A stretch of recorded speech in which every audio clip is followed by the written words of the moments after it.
Welcome to the debate. So right now there are roughly 177.6 billion hot tokens floating around out there in circulation. And to reach the community's elusive $1 price target, well, it would require a market capitalization of over $170 billion. Which is just a staggering number. I mean, that would surpass almost all of the top 10 cryptocurrencies combined, if you exclude Bitcoin and Ethereum. Exactly. It's massive. So the question is this aggressive price target a mathematical impossibility? Or, are we looking at tokenomics entirely wrong? Yeah, that is exactly the multi-billion-dollar question, honestly. Because when you look at the sheer scale of those numbers, it is incredibly daunting. You really cannot just wave away 177 billion token supply overhang like it's a minor detail. Well, we will see about that, because today we are analyzing the highly anticipated Q2 2026 tokenomics event in the Holo ecosystem, specifically the transition from the HOT token to the native HoloFuel. Right.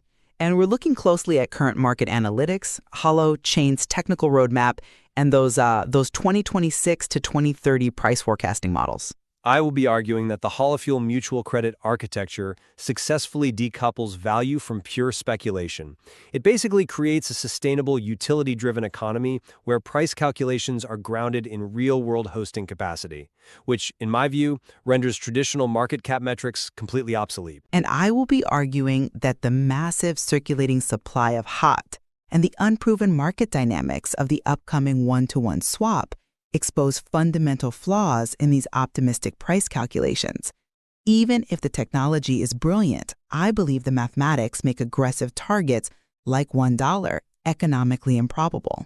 I think to really understand this, we have to recognize that HoloFuel represents a fundamental paradigm shift. For the last decade, we have been dealing with what I'd call fiat crypto, tokens created out of thin air. Right, deriving value mostly from artificial scarcity and market hype. Exactly. You mint a billion tokens, you hope people buy them, and scarcity drives the price. But HoloFuel is completely different. It uses a double-entry crypto accounting framework. Okay, break that down a bit. Sure. It is literally asset-backed by actual computing power. The CPU, the bandwidth, and the storage of the network hosts. Hold on. Asset-backed is a really heavy claim in economics. When people hear asset-backed, they immediately think of a currency backed by gold sitting in a vault. Or, backed by treasury bonds. How exactly does computing power translate into an asset-backed token on a ledger? That is the beauty of a mutual credit system. Let's look at the mechanism. In traditional crypto, supply is static or it's inflating based on some preset schedule. In HoloFuel, the net supply across the entire network is always exactly zero. Which sounds paradoxical to anyone used to holding a wallet full of coins. Exactly. But think of it like a digital IOU. Positive balances in a user's wallet are perfectly offset by negative credits issued to the hosts. So the hosts are basically taking on debt? In a way, yes. When you as a host provide your computer's processing power to run a decentralized application, or a HAP, your account goes into the negative to generate HoloFuel. The network issues you that negative balance based strictly on your proven capacity to provide computing services. I see. You then sell that HoloFuel to developers who need hosting. The supply breathes. When hosting demand goes up, the supply expands to accommodate it. When demand falls, it contracts. I will certainly acknowledge the intellectual elegance of that system. It is a fascinating approach to decentralized accounting. But we really have to counter that theoretical elegance with the hard realities of market capitalization. Okay, let's hear it. Let's look at the actual numbers we are facing today. The current HOT token is an ERC20 token, meaning it's essentially just a placeholder token sitting on the Ethereum blockchain. And as we established, there are 177.6 billion of them. Which will be swapped one-to-one for actual HoloFuel in the Q2 2026 technical migration. Right, and that is exactly where the math becomes a massive hurdle. A one-to-one swap parity guarantees theoretical continuity for early investors, sure. But it doesn't change the sheer volume of the supply. A $1 token against a 177 billion supply requires an influx of capital that borders on the absurd. If you're looking at it like a traditional coin, maybe. And worse, this transitional phase introduces severe risks. If HoloFuel's value is derived purely from the utility of hosting power, it risks negatively decoupling from hot speculative market price once that swap window closes. I see why you think that, but let me give you a different perspective. You're looking at market cap as if HoloFuel operates like Bitcoin, where finite scarcity drives the price. But HoloFuel utilizes dynamic, host-determined pricing. Let's use an analogy. Think of Airbnb. Okay, I'm following. Imagine if Airbnb didn't use dollars, but instead issued, let's call them night tokens. And these night tokens were generated out of thin air the exact moment a host listed a spare bedroom on the app, and they were destroyed the moment a guest slept in that bed. So the token only exists while the room is available. Precisely. You wouldn't value an Airbnb night token purely on market speculation or artificial scarcity. You would value it based on the actual real-world inventory of rentable rooms and the velocity of people booking them. Right, the productive capacity of the network. Exactly. HoloFuel's value is anchored to the global inventory of edge computing power. As more community hosts bring servers and edge nodes online, the productive capacity of the network increases. The currency scales to meet the demand for hosting services. It's the velocity of utility, not a static market cap, that dictates its economic strength. I come at it from a different way, specifically focusing on the nature of the asset that is backing this currency. You are comparing it to real estate in the Airbnb analogy. Which is a tangible asset, yes. But real estate historically appreciates, or at least holds value, because of physical scarcity. There is only so much land on Earth. But HoloFuel is backed by computing power, CPU, storage, bandwidth. Yes, the fundamental resources of the modern internet. But what happens to the cost of computing power over time? It plummets. This is the basic premise of technological advancement. Moore's law. Processing power, bandwidth, and digital storage become cheaper and more abundant every single year. They do get cheaper to manufacture, yes. So if HoloFuel is inherently pegged to the cost of hosting and the underlying asset becomes cheaper to provide, its purchasing power should logically decrease or at least stagnate. How can an investor expect aggressive long-term price appreciation in a token if the underlying asset it represents is fundamentally deflationary in its cost? That's an interesting point, though. I would frame it differently because you are assuming demand remains static while computing gets cheaper.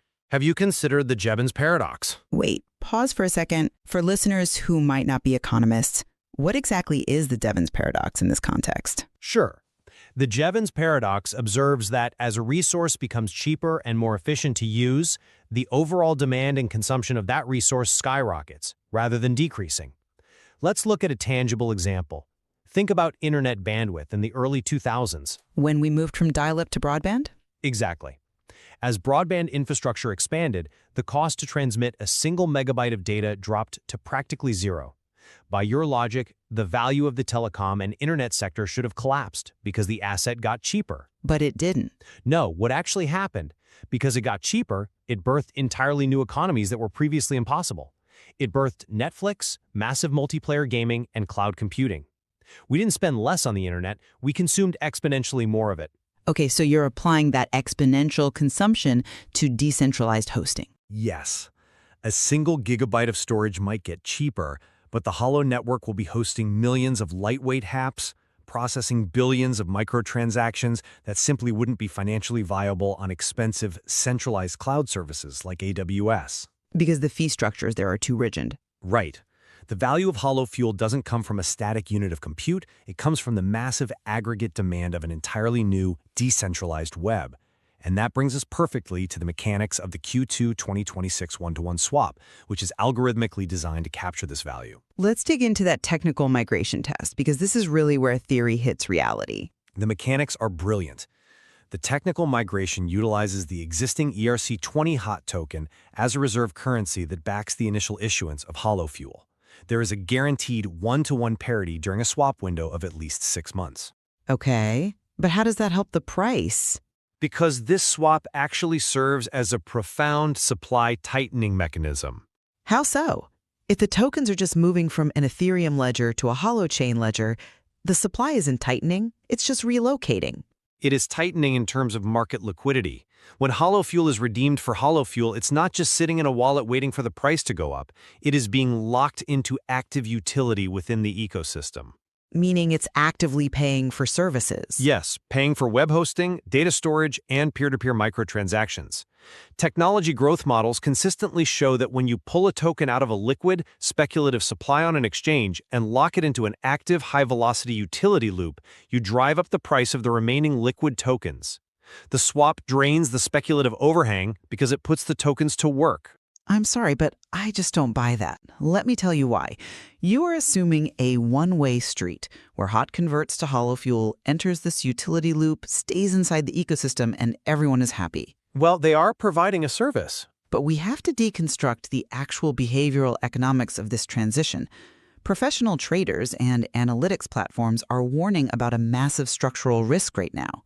They call it the risk of decoupling. Meaning the price of HOT on speculative exchanges and the price of HoloFuel inside the network drifting apart? Precisely. Remember the core mechanism you just explained? Hosts are providing computational power.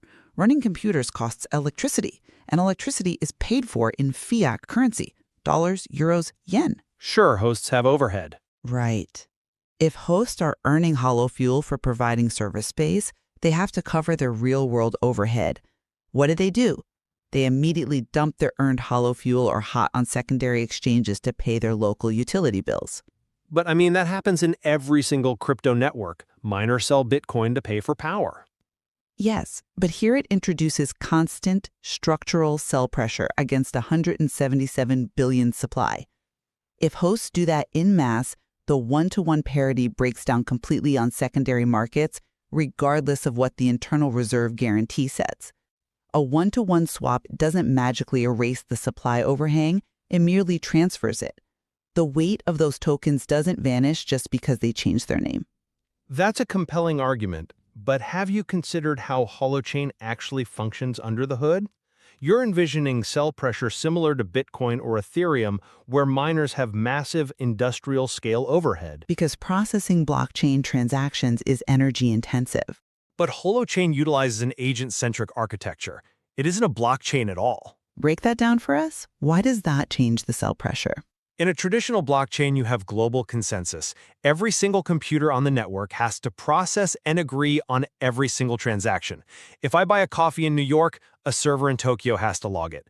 It's massively redundant and burns cities' worth of electricity. Which is why Bitcoin mining requires warehouses full of GPUs. Exactly. Holochain completely throws that out. It uses an agent-centric model. Instead of one massive global ledger, every single user, every agent carries their own independent chain, much like how Git works for software developers. You only validate data with the specific people you are transacting with. So the overhead is drastically lower because you aren't logging the whole world's activity. It is remarkably low.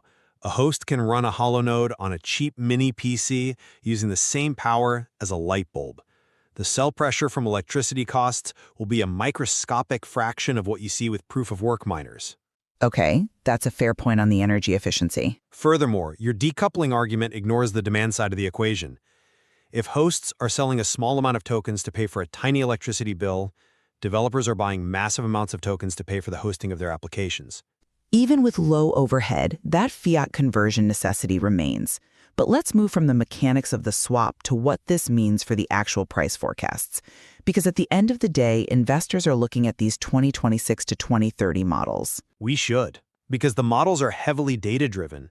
For 2026, conservative forecasts place the token between roughly 0.00085 and 0.0015. But we really need to look at the bull case scenario outlined in recent analytics, which revolves entirely around AI agents. The AI integration scenario is certainly the most aggressively optimistic model out there right now. But it's deeply logical.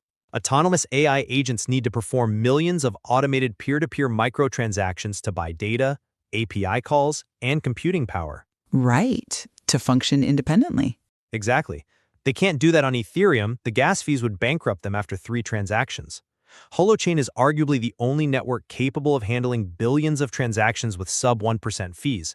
If AI adopts Holochain for its underlying infrastructure, HOT could see 20x to 30x growth, pushing the 2026 target up to 0.008 to 0.015. which is a huge jump. Again, in a mutual credit system, market cap isn't just about scarcity. If AI agents are constantly buying, spending, and receiving HoloFuel millions of times a second, the sheer velocity of that currency justifies a massive network valuation. The velocity argument makes sense for utility, but it completely falls apart mathematically when we project those numbers out to 2030, specifically regarding that $1 target we talked about at the very beginning. The $1 target represents full global enterprise adoption. It represents an economic impossibility under the current tokenomics. Even the most ambitious realistic targets for 2030 from major analytics platforms only place HOT at 10 to 25 cents. Which is still a phenomenal return. Sure, but achieving a $1 target with 177 billion circulating supply requires a fundamental, earth-shattering change in internet infrastructure. It requires a market cap larger than established Web3 giants like Solana and Cardano combined. But Holochain isn't competing with Web3. It's an alternative to traditional Web2 cloud hosting like AWS, which is a $1 trillion industry. If it captures AWS's market share... Even if it captures a chunk of AWS's market share, the math is inescapable. In traditional tokenomics, the only way a coin with a massive 177 billion supply reaches $1 without breaking the global economy is through a massive systemic token burn mechanism. Meaning destroying tokens to artificially inflate the price per unit. Exactly. Ethereum does it, Binance does it, but here's the fatal flaw in the optimistic models. Mutual credit systems do not natively support token burns. That is true. You cannot burn a double-entry accounting ledger. The net supply is zero. If you destroy a positive token in someone's wallet, the negative debt still exists on a host's ledger, and the entire accounting system breaks. Exactly. Therefore, without a burn mechanism, the supply remains effectively at that 177 billion ceiling. In terms of market liquidity, reaching $1 isn't just ambitious. Without burns and facing the deflationary cost of computing power, it is a mathematical illusion. You cannot force a dollar value onto a token when there is no mechanism to throttle the sheer volume of its supply. I think calling it an illusion fundamentally misunderstands the difference between static supply and dynamic credit limits. In a mutual credit system, that 177 billion number is not a permanent weight on the market. It is the credit limit that was pre-sold during the ICO to bootstrap the network. But it's still out there. People hold it. Yes, but when the network is fully operational, the amount of HoloFuel in active circulation depends entirely on the hosting work being done. But capturing a fraction of the global data market doesn't automatically translate to token price appreciation. By design, HoloFuel is meant to be relatively value stable to protect developers. Right, you don't want hosting costs swinging wildly. Exactly. So if the price of HoloFuel spikes to $1, the cost of hosting a HAP becomes astronomically expensive. The network would just cannibalize its own utility. Developers would leave. Not at all, because of host-determined pricing. The hosts control their own nodes. This is actually guaranteed by Holo's unique cryptographic autonomy license, which prevents corporate monopolies from taking over the network.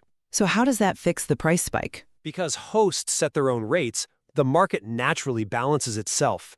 If the value of a single HoloFuel token goes up to $1, hosts simply charge fewer HoloFuel for the same amount of computing power. Ah, I see. The fiat cost of hosting remains cheap and competitive for developers, but the purchasing power of the token increases for the investor. The network scales beautifully without cannibalizing itself.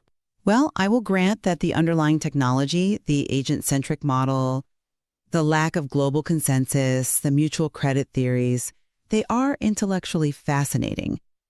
They solve massive problems with blockchain scalability and energy consumption. They really do. However, as an analyst looking strictly at price calculations and market behavior, I simply cannot ignore the sheer math. We have a massive supply overhang. We have the inherently deflationary cost of physical computing power backing the asset. And we have the very real decoupling risks of hosts liquidating tokens for fiat to cover real-world expenses. Even if those expenses are low. Right. When you combine those factors, aggressive price targets remain highly improbable, regardless of how elegant the software architecture is. And yet, we both must acknowledge that the upcoming Q2026 technical migration test is the ultimate proving ground. Theories, supply metrics, and math models are about to meet real-world market forces head-on. They are. The transition from ERC20 to HoloFuel will validate whether decoupling value from speculation is actually possible. Exactly. We will finally see if hosts and developers behave the way the white papers predict they will, or if the gravity of secondary markets pulls the price back down. It is the moment of truth for the entire Holochain economic model. It absolutely is. And it highlights the immense value of examining tokenomics through both a technological lens of utility and a purely mathematical lens of supply and demand. Which is why we're here. There is so much more to explore within Holo's source material, from their unique licensing to their data integrity protocols. We leave it to you, the listener, to form your own conclusion about HOT's future valuation and whether that $1 target is destiny or a pipe dream. It's certainly going to be a fascinating migration to watch. Indeed. So think back to that 77 billion supply. We are finally going to see if a dynamic, breathing, mutual credit currency can truly survive and thrive in the wild, or if the sheer mathematics of its size will keep it firmly grounded. Until next time.